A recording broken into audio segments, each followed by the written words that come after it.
Who has who has inspired you over the years? Oh my gosh. Well, Martin Luther King Jr.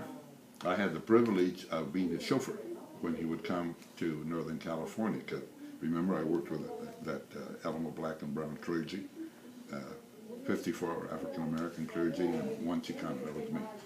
And one of my jobs was to be supportive to whatever this group did. And that meant that I volunteered to go pick up people from the airport as they would come to meet with the broader community. And Martin Luther King Jr. came several times, and I had the privilege of being his chauffeur. Marvelous. I mean, to be in the presence of a man like that. I had the privilege of doing the same thing for a man called Howard Thurman. I don't know if you've ever heard that name, but he's a great African-American spiritual leader in this country. We brought in Native American Indians to Berkeley, and I got to be with them in all sorts of discussions like that. People like Russell Means, Native American Indian, member of American Indian Movement, people like Nicholas Benton, people like, well, I'll tell you one who inspires me right now is Danita Fry, who works at the NAYA, Native American Youth Association, right down in Columbia. Yeah. She inspires me greatly. Other heroes that well, Cesar Chavez, of course.